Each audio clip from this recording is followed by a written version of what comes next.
ایک حدیث سنا دیتا ہوں. اللہ کے نبی صلی اللہ علیہ وسلم نے فرمایا as each morning comes every one of you must give charity for every limb of their body. جب بھی صبح کا وقت ہو تو تمہارے ہر جو اعضاء ہے اس کو صدقہ کرنا چاہیے. سیئنگ سبحان اللہ is an act of charity, saying الحمدللہ is an act of charity, saying لا الہ الا اللہ is an act of charity, and saying اللہ اکبر is an act of charity. یہ بڑے پاورفل اذکار ہیں, یاد رکھیں. سبحان اللہ, الحمدللہ, لا الہ الا اللہ, اللہ اکبر. اس کو ہمارے معاشرے میں ظاہر ہے چوتھا کلمہ بھی کہتے ہیں. بہرحال تو یہ ایک حدیث میں بھی آتا ہے کہ یہ جو اذکار ہے نا, یہ دجال جب آئے گا تو اس کے دور میں مومن کی خوراک ہوگی. جب فیمن کا دور ہوگا تو یہ مومن کی خوراک ہے یہ ذکر. تو بہرحال یہ اللہ کے نبی نے کہا یہ سارے الفاظ چیریٹی ہیں. commanding people to do good is an act of charity and forbidding evil is an act of charity. to pray 2 units at the time of dua suffices all of this charity. اللہ کے نبی نے کہا جو بھی 2 رکعت چاش کی نماز پڑھ لیتا ہے وہ ان ساری چیریٹیز کو اوور کم کر لیتے ہیں, یعنی اس کی وہ اس دن کی چیریٹی ہو جاتی ہے. یہ جتنی بھی چیریٹیز اللہ کے نبی نے بتائیں تو یہ ہے چاش کی نماز کا جو ریوارڈ. چاش کی نماز جو ہے وہ سورج جب رائز ہو جاتا ہے تو اس سے لے کر ظہر کی نماز سے تھوڑا سا پہلے تک, آپ کہہ لیں آج کل 11 بجے تک پڑھ سکتے ہیں, 11 سوا 11 تک غالباً, یا اس سے تھوڑا سا پہلے. آپ نے دیکھا ہوگا تبلیغ جماعت لے جاتی ہے تو وہ یہ عادت ڈالتی ہے. ابابیل کی نماز بھی آپ نے سنا ہوگا, چاش کی نماز, دوحہ کی نماز, یہ ساری. ہم بات کر رہے تھے لیسنس کی. تو لیسن یہ چند آیات سے یہ نکلا کہ ہر اندھیری رات کے بعد روشنی آنی ہے. کبھی بھی سچویشن سیم نہیں رہتی, تو مومن کو کبھی بھی ہوپ لیس نہیں ہونا چاہیے کسی بھی سچویشن کے بارے میں. ہوپ ہی ایک ایسی چیز ہے نا جو انسان کو زندہ رکھتی ہے, ہوپ ہی ایک ایسی چیز ہے جو انسان کو ہیلدی رکھتی ہے.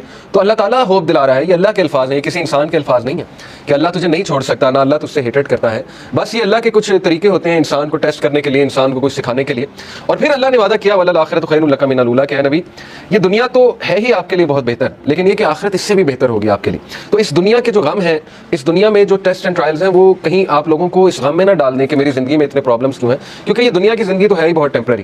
اصل میں آخرت کی زندگی ہے, وہاں پہ آپ کا ریوارڈ جمع ہو رہا ہے. اور پتہ نہیں اللہ کے نبی کو تو اللہ نے کتنا دینا ہے. دیکھیں انا اعطیناک کل کوثر, جب یہ صورت نازل ہوئی تھی تو اللہ کے نبی بہت خوش تھے, اور صحابہ نے خوشی کی وجہ پوچھی تو اللہ کے نبی صلی اللہ علیہ وسلم نے کہا کہ اللہ تعالیٰ نے مجھے آج بہت بڑی خوشخبری سنائی کہ اللہ نے مجھے الکوثر دینا, اور اس سے میں اپنے امتیوں کو پانی بھی پلاؤں گا. تو یہ بہت بڑا اسٹیٹس ہے, اور مقام محمود آپ کی سوچ ہے وہ کتنا بڑا اسٹیٹس ہے اللہ کے ہاں, کہ نبی صلی اللہ علیہ وسلم جو ہے وہ کتنا قریب ہوں گے اللہ تعالیٰ کے جنت الفردوس میں.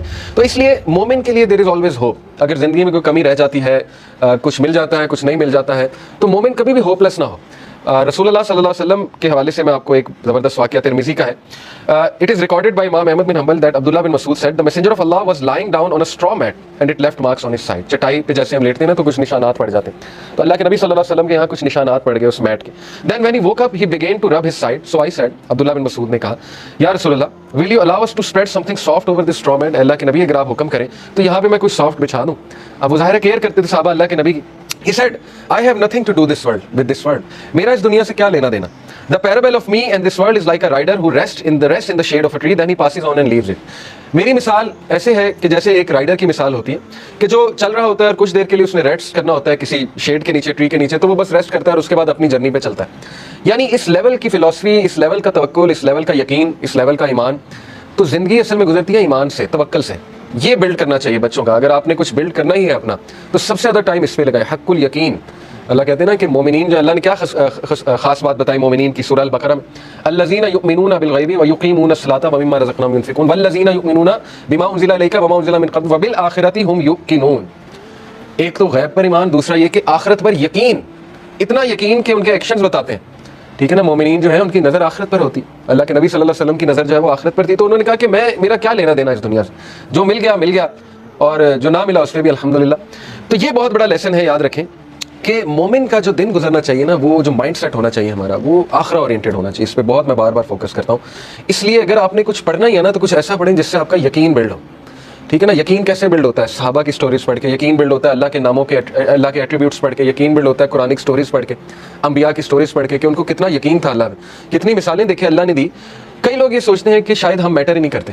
یقین کریں مجھے کئی لوگوں کے الفاظ یاد ہیں کہ وہ جب بھی ہم ان سے بات کر رہے ہوتے ہیں, کوئی غمگین انسان آتا ہے تو وہ ایسے الفاظ کہتے ہیں کہ شاید ہم اللہ کے لیے میٹر ہی نہیں کرتے. اس پورے نظام میں اللہ کو پتہ نہیں خبر ہے ہماری کہ نہیں ہے. یہ اصل میں دیزم کا عقیدہ ہے نا. کرسچنس میں ایک برانچ ہے دیزم, ان کا عقیدہ ہے کہ اللہ نے کائنات بنائی اور چھوڑ دی. یہ تو کفر ہے نا. اللہ تعالیٰ کا تو ایٹریبیوٹ ہے اللطیف. ابھی میں آپ کو اللطیف انشاءاللہ بتاتا ہوں کہ اللطیف ہوتا کون ہے.